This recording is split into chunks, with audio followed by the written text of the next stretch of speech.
क्या आप जानते हैं पितृपक्ष की पौराणिक कथा? पितृपक्ष की पौराणिक कथा के अनुसार जोगे तथा भोगे दो भाई थे। दोनों अलग अलग रहते थे। जोगे धनी था और भोगे निर्धन। दोनों में परस्पर बड़ा प्रेम था। जोगे की पत्नी को धन का अभिमान था, किंतु भोगे की पत्नी बड़ी सरल हृदय थी। पितृपक्ष आने पर जोगे की पत्नी ने उससे पितरों का श्राद्ध करने के लिए कहा तो जोगे इसे व्यर्थ का कार्य समझकर टालने की चेष्टा करने लगा, किंतु उसकी पत्नी समझती थी कि यदि ऐसा नहीं करेंगे तो लोग बातें बनाएंगे। फिर उसे अपने मायके वालों को दावत पर बुलाने और अपनी शान दिखाने का यह उचित अवसर लगा।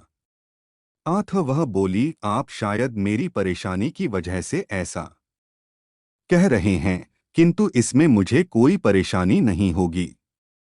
मैं भोगे की पत्नी को बुला लूंगी, दोनों मिलकर सारा काम कर लेंगे। फिर उसने जोगे को अपने पीहर न्योता देने के लिए भेज दिया।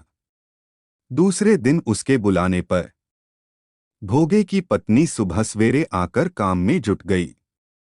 उसने रसोई तैयार की, अनेक पकवान बनाए, फिर सभी काम निपटाकर अपने घर आ गई।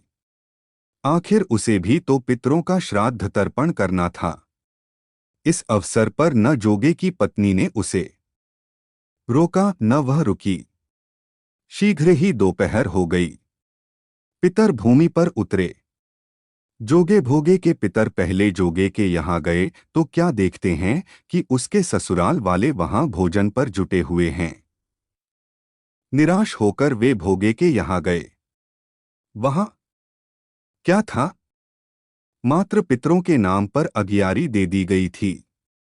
पितरों ने उसकी राख चाटी और भूखे ही नदी के तट पर जा पहुंचे। थोड़ी देर में सारे पितर इकट्ठे हो गए और अपने अपने यहाँ के श्राद्धों की बढ़ाई करने लगे। जोगे भोगे के पितरों ने भी अपनी आप बीती सुनाई। फिर वे सोचने लगे, अगर भोगे समर्थ होता तो शायद उन्हें भूखा न रहना पड़ता, मगर भोगे के घर में तो 2 जून की रोटी भी खाने को नहीं थी। यही सब सोचकर उन्हें भोगे पर दया आ गई। अचानक वे नाच नाच कर गाने लगे, भोगे के घर धन हो जाए, भोगे के घर धन हो जाए। सांझ होने को हुई। भोगे के बच्चों को कुछ भी खाने को नहीं मिला था। उन्होंने मां से कहा, भूख लगी है। तब उन्हें टालने की गरज से भोगे की पत्नी ने कहा, जाओ, आंगन में हांडी औंधी रखी है, उसे जाकर खोल लो और जो कुछ मिले बांटकर खा लेना। बच्चे वहां पहुंचे तो क्या देखते हैं कि हांडी मोहरों से भरी पड़ी है। वे दौड़े दौड़े मां के पास पहुंचे और उसे सारी बातें बताईं। आंगन में आकर भोगे की पत्नी ने यह सब कुछ देखा तो वह भी हैरान रह गई। इस प्रकार भोगे भी धनी हो गया, मगर धन पाकर वह घमंडी नहीं हुआ। दूसरे साल का पितृपक्ष आया। श्राद्ध के दिन भोगे की स्त्री ने 56 प्रकार के व्यंजन बनाए। ब्राह्मणों को बुलाकर श्राद्ध किया, भोजन कराया, दक्षिणा दी।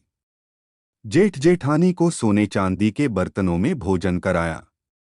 इससे पितर बड़े प्रसन्न तथा तृप्त हुए।